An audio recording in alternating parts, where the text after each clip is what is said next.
지난주에는 심령이 가난한 자는 복이 있나니 천국이 저희 것이미로라 하는 말씀을 가지고 말씀을 드렸습니다. 심령이 가난한 자란 자신의 힘으로는 아무것도 할 수 없어서 하나님의 절대적인 도우심을 구하는 마음이다. 그렇게 말씀드렸습니다. 즉 다시 말해서 하나님의 도움을 받기 위해서 자신을 낮추는 자가 바로 심령이 가난한 자다 말씀드렸습니다. 하나님 앞에서 자신을 낮추는 자는 하나님의 은혜를 잊게 되는 것입니다. 사랑하는 여러분, 이 세상 사는 동안에 가장 큰 복은 하나님의 은혜 안에서 사는 자들인 줄로 믿습니다. 오늘도 하나님 앞에서 내 자신을 낮춤으로 말미암아 오늘도 복이 있는 인생들이 다 되시기를 간절히 바라겠습니다. 오늘은 예수님께서 두 번째 복을 말씀하십니다. 두 번째 복이 있는 사람은 다름이 아니라 바로 애통하는 자는 복이 있나니 바로 저희가 위로를 얻을 것입니다. 말씀해 주고 있습니다. 두 번째 복은 다름이 아니라 위로를 받는 것. 위로가 있는 사람. 바로 그 사람이 복이 있는 사람이라는 것입니다. 정말 위로가 있는 사람이 복이 있는 사람일까요? 어느 시대를 막론하고 위로가 필요 없는 시대는 단 한 시대도 없었습니다. 아담과 하와가 에덴 동산에서 죄를 짓고 쫓겨난 이후 인류는 온갖 불행과 고통과 죽음 가운데 살아왔기 때문에 그 인류에게 있어서 가장 중요한 것은 바로 위로였던 것이었습니다. 시대를 넘어서서 이 위로는 어느 시대든지 꼭 필요한 것이었습니다. 지금 우리가 살고 있는 이 시대도 역시 마찬가지로 위로가 필요한 시대인 것입니다.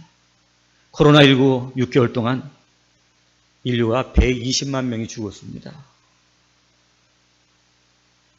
6개월간의 전쟁이 났다고 하더라도 이렇게 많은 사람이 죽기에는 어렵습니다. 그렇기 때문에 재난 중에 큰 재난이 우리 인류에 닥쳐온 것입니다. 코로나19로 인해서 생명을 잃은 그 가족들, 그리고 그 삶에 부닥칠 사람들, 여러분 얼마나 고통 가운데 괴로워하면서 잠을 이루지 못하고 있습니까? 또한 코로나19로 인해서 불안감 때문에 생활도 안 되고 직장도 문을 닫고 그리고 생업터도 어려운 가운데 있는 사람들, 너무나도 힘들고 어렵게 살아가는 바로 이 시대 사람들에게도 필요한 것은 바로 위로였던 것입니다.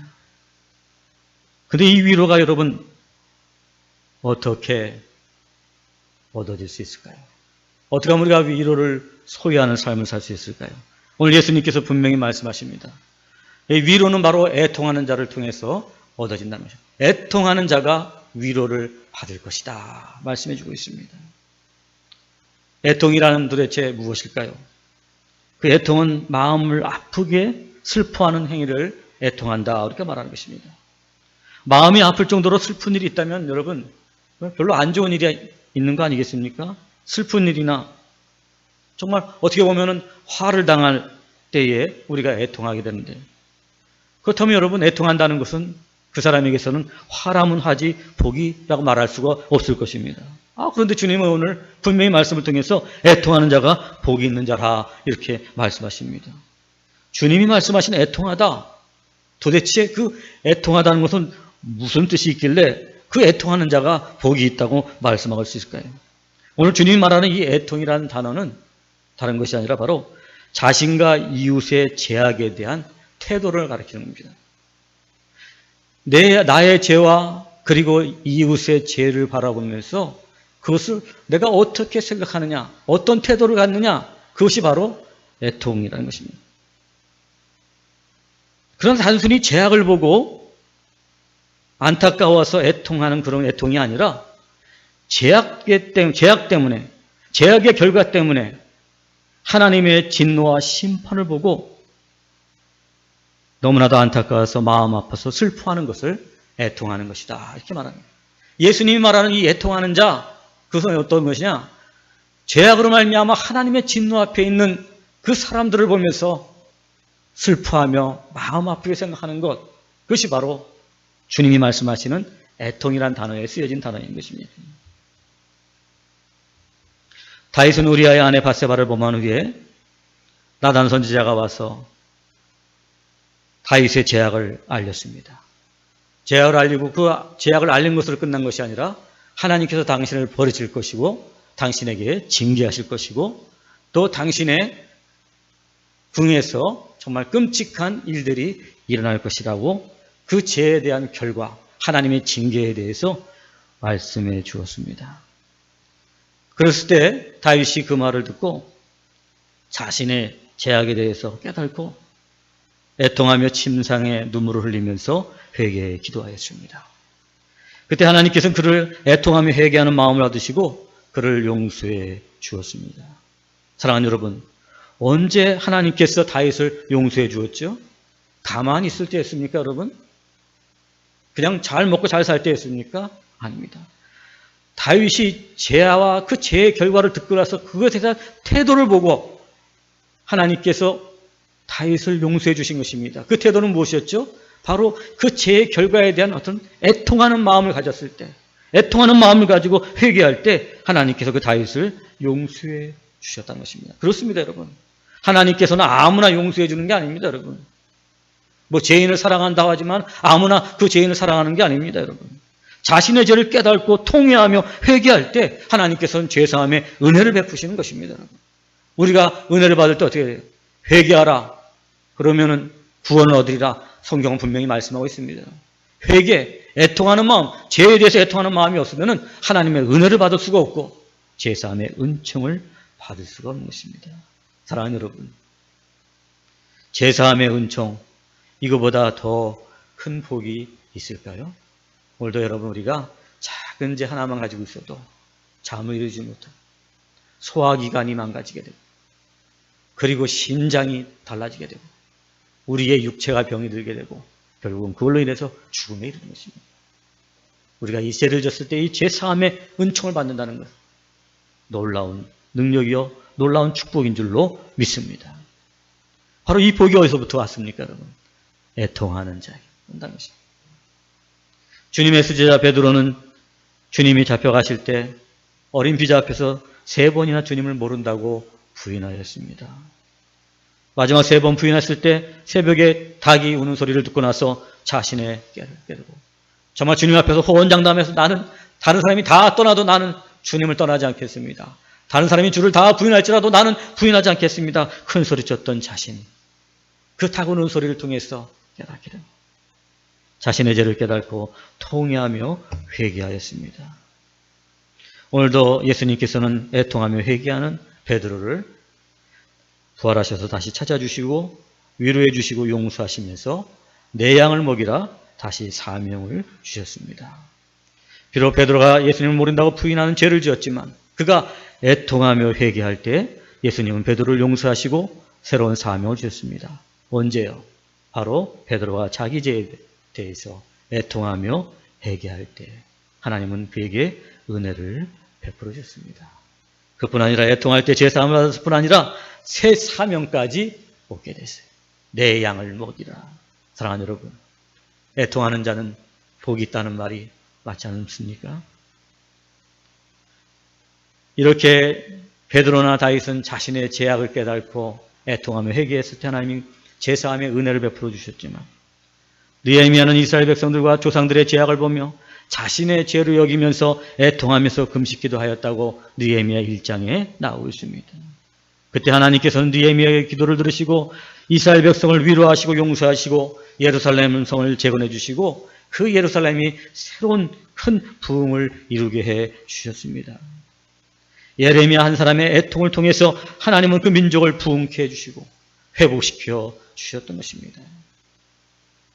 이스라엘이 포로 중에서 언제 회복되었습니까? 느헤미야의 애통하는 기도가 있었을 때 하나님께서 민족을 회복시키고 부흥시켜 주셨다는 사실인 것입니다. 에스라 10장 1절에 에스라가 하나님 전 앞에서 울며 엎드려 기도하고 자백하자 이스라엘의 남녀와 어린아이의 심히 큰 무리가 그에게 모여들었으며 백성이 심히 통곡하더라. 아멘. 백성이 모여서 심히 통곡하였다. 애통하였다는 것입니다. 뭐 때문에 애통했을까요? 하나님 앞에서 자신들과 자신들의 조상이 지은 죄를 생각하면서 그 하나님의 말씀 앞에서 하나님의 진노 앞에서 심히 회개하며 통곡하며 기도했을 때 하나님께서 이스라엘을 고치시고 그들을 구원해 주시고 그들을 용서해 주셨고 그들에게 놀라운 부흥을 일으켜 주셨습니다. 바로 이 이스라엘 민족의 애통함이 하나님의 구원을 가지고 왔던 것입니다. 여러분, 구원받았으니 이보다 더 큰 복이 어디 있습니까? 요엘서의 요엘 선지자는 여호와의 말씀에 너희는 이제라도 금식하며 울며 애통하고 마음을 다하여 내게로 돌아오라 하셨나니 너희는 옷을 찢지 말고 마음을 찢고 너희 하나님 여호와께로 돌아올지어다. 그는 은혜로우시며 자비로우시며 노하기를 더디하시며 이내가 크시사 뜻을 돌이켜 재앙을 내리지 아니하시나니. 아멘. 요엘 선지자는 애통하며 기도할 때 하나님은 노를 거두신다고 선포하고 있습니다. 애통이 하나님의 진노를 거두고 재앙을 멈추게 한다는 것입니다. 오늘도 여러분, 우리가 코로나 때문에 염려하고 누구를 비난하고 그러는 것이 아니라 코로나19를 통해서 120만 명이 죽어가는 이런 재난을 통해서 우리가 하나님 앞에서 하나님의 진노와 재앙을 멈추게 해달라고 우리가 애통하는 자들이 되어야 될 줄로 믿습니다. 오늘 우리들의 애통하는 기도를 통해서 하나님께서 재앙을 멈춰주시고 우리를 치유해 주시고 새롭게 해주실 줄로 믿습니다. 애통함으로 제사함을 받고 치유와 회복 그리고 부흥을 그 사명까지 받았으니 여러분, 애통하는 자들 이보다 더 큰 축복이 어디 있습니까? 여러분? 애통하는 자는 복이 있다는 주님의 말씀이 어떻게 해요? 증거된 것이죠. 증거된.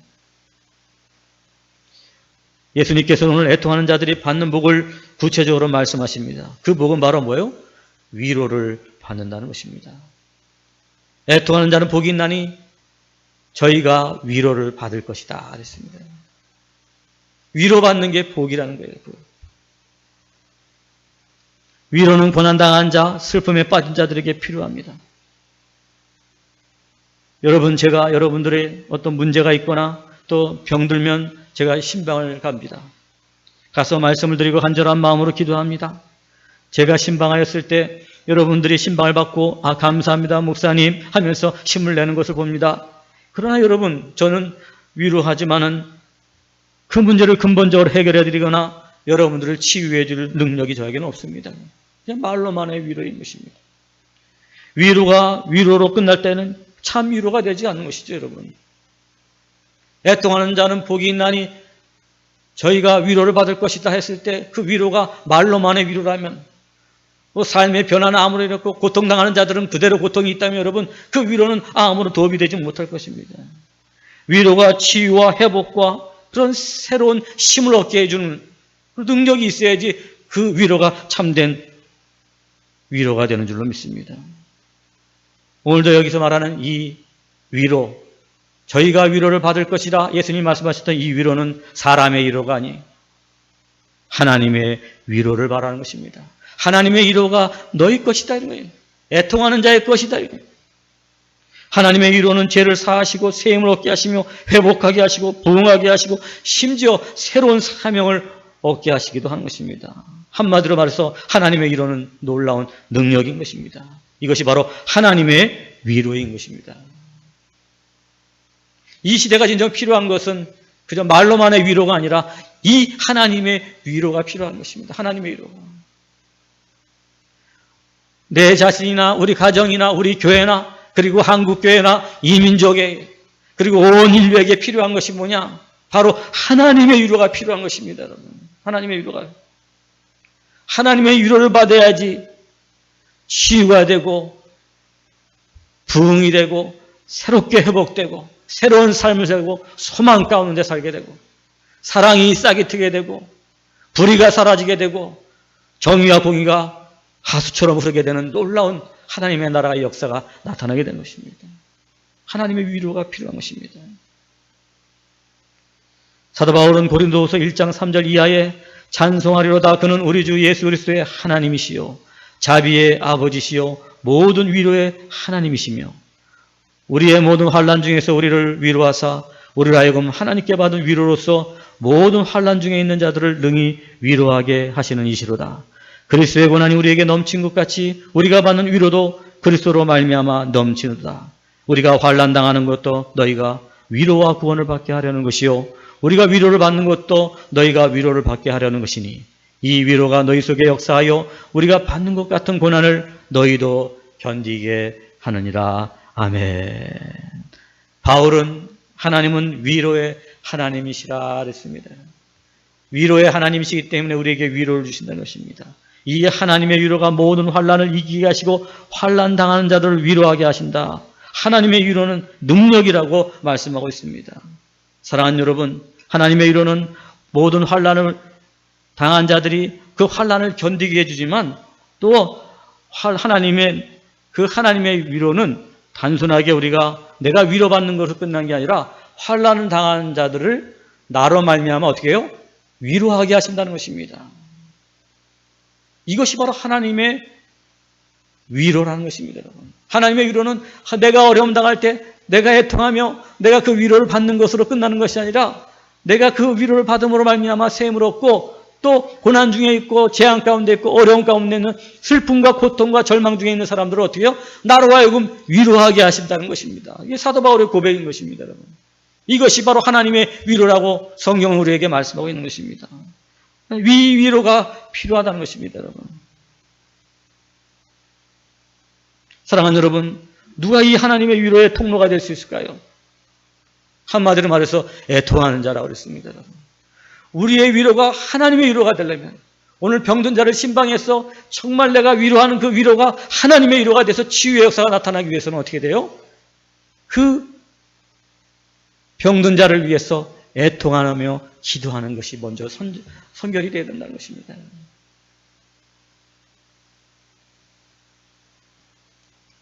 애통하는 자들에게 이 하나님의 위로, 세상의 위로가 아니라 말로만의 위로가 아니라 하나님의 위로, 이 치유와 구원의 능력, 그 정말 놀라운 그 위로의 능력이 나타나는 이 하나님의 위로는 바로 하나님 앞에서 애통하는 자들을 통해서 주어지게 된다는 것입니다. 사랑하는 여러분, 내가 위로를 받게 될 뿐 아니라 내가 다른 사람을 위로하여서 죽어가는 사람을 살리고 세우고 세임을 준다면 여러분, 그것처럼 복 있는 사람이 어디 있습니까? 참 부모로서 저도 자녀를 키우지만 자녀들 참 힘들고 어렵게 살아갈 때 부모가 여러분 참 위로해주고 세임을 주고 세기를 열어준다면 그것처럼 참 이게 뿌듯한 건 없습니다, 여러분. 그죠? 내가 누군가에게 어떤 좀 위로가 되고 그 힘이 되고 소망이 된다면 그것처럼 복 있는 인생은 없죠. 선한 영향력을 가지고 사는 것, 그것처럼 복 있는 사람이 없죠. 여러분, 바로 하나님의 위로는 우리로 하여금 위로를 받을 뿐 아니라 병들고 힘들고 고난당한 자를 능히 위로하게 하시는 능력을 우리에게 주신다는 것입니다. 누구에게? 애통하는 자에게 준다는 것입니다. 그렇기 때문에 목사가 병든 자를 위해서 신방하러 갈 때 그냥 가방 들고 그냥 덜렁덜렁 병원에 가는 게 아니라 가기 전에 정말 애통하면서 기도하여 우리가 복음을 전하기 위해서 죄에 빠져서 하나님의 진노 앞에 있는 사람들을 전도하고 선교할 때도 그 하나님의 진노 앞에 있는 사람들에 대한 애통하는 마음을 가져야지 전도가 돼. 거기에 구원의 능력이 나타나고 그들이 위로를 받게 되고 소망을 받게 돼요. 사랑하는 여러분, 정말 오늘 우리가 사는 이 시대도 너무나도 험한 세상, 재난도 많고 사고도 많고 정말 어려움이 많은 세상, 질병도 많은 세상 속에서 우리가 살아요. 이런 세상 속에서 정말 우리가 살아가면서 피할 수가 없기 때문에 내가 또 피한다고 피해지는 것도 아니기 때문에. 지금은 뉴스로 남이 당한 일을 내가 보지만 그 뉴스가 나의 뉴스가 될 수도 있기 때문에 우리는 늘 불안과 염려 가운데 살아갑니다. 바로 이럴 때 우리가 믿는 사람이 다른 것은 무엇입니까? 하나님의 위로를 가지고 사는 것입니다, 여러분. 하나님의 위로가 필요한 것입니다. 내 자신이 하나님의 위로가 필요한 것입니다. 누가 아니라 바로 내 자신이 하나님의 위로가 필요하고 하나님의 위로를 받은 자들은 또한 나와 같은 고난 가운데 있는 자들을 능히 위로하게 하는 능력의 통로로 우리가 살게 되는 것입니다. 언제? 바로 우리가 정말 깨어서 하나님 앞에서 고난당한 자들을 위해서 애통하며 기도할 때 하나님의 위로가 나를 통해서 세상에 흘러가게 되고 세상을 치유하며 세상을 변화시키고 가정을 변화시키고 교회를 세우며 이 민족을 세우는 그러한 하나님의 위로의 통로로 살게 될 줄로 믿습니다.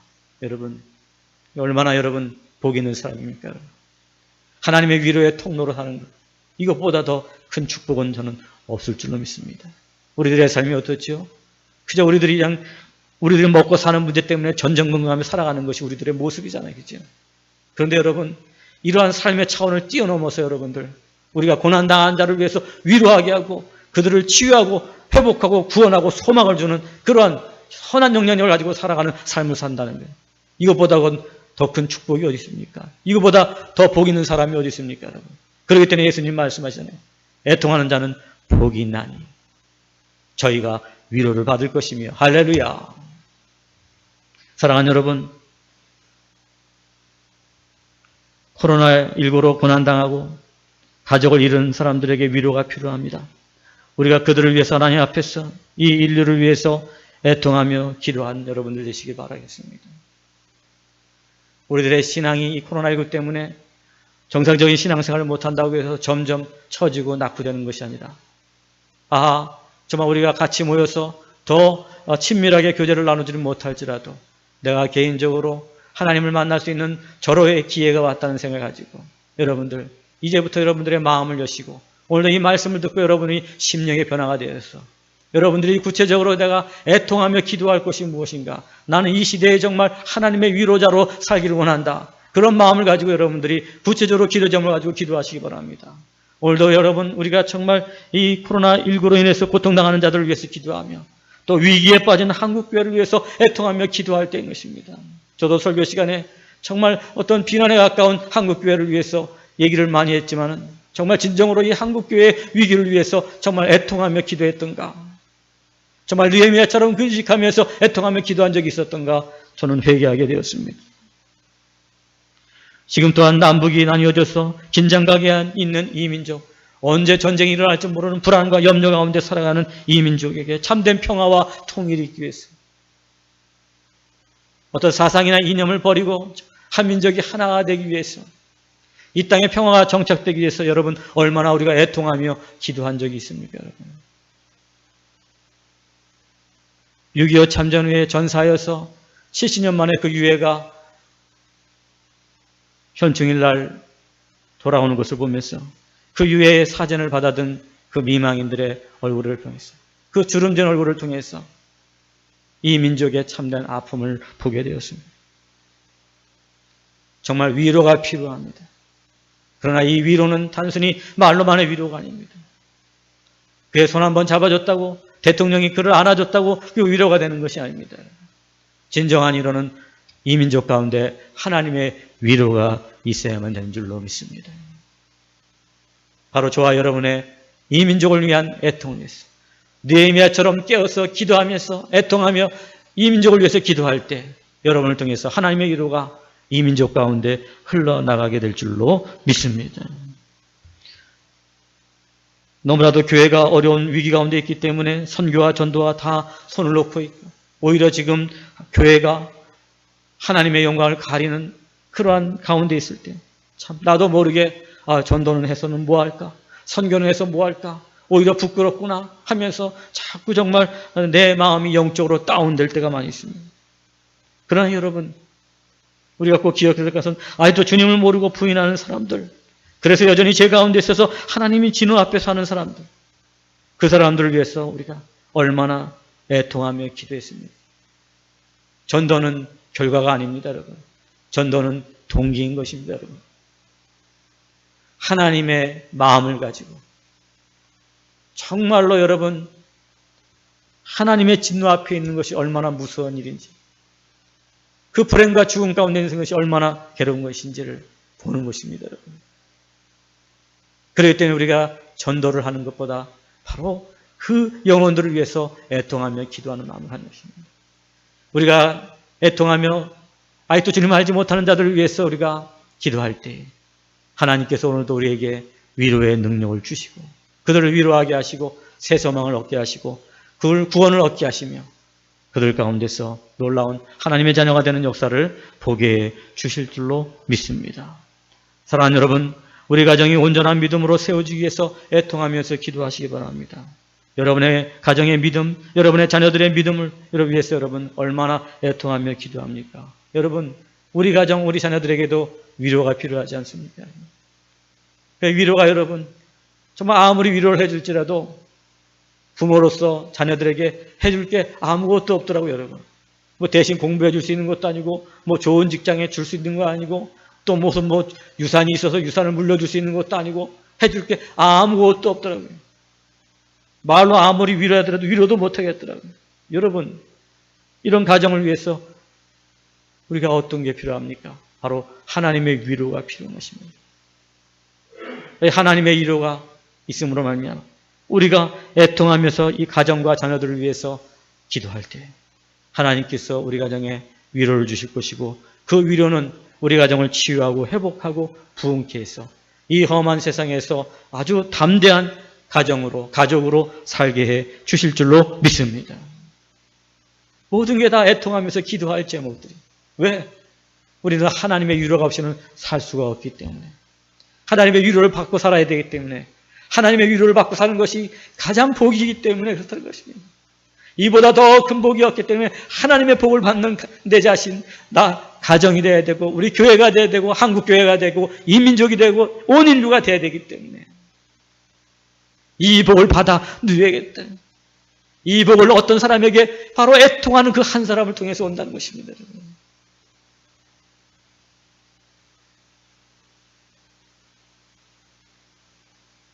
우리가 애통할 때 하나님은 들으시고 우리를 위로하실 것입니다. 하나님의 위로는 질병을 치료하며 죄악에 빠진 자를 새 삶을 살게 하시고 모든 어긋난 것을 바로잡아 주시고 새로운 사명을 얻게 하시고 새로운 삶의 목적을 가지고 보람된 인생으로 살게 하는 하나님의 능력인 줄로 믿습니다. 이 위로는 항상 깨어서 애통하며 기도하는 자를 통해서 오늘 온다고 예수님께서 우리에게 말씀해 주고 있습니다.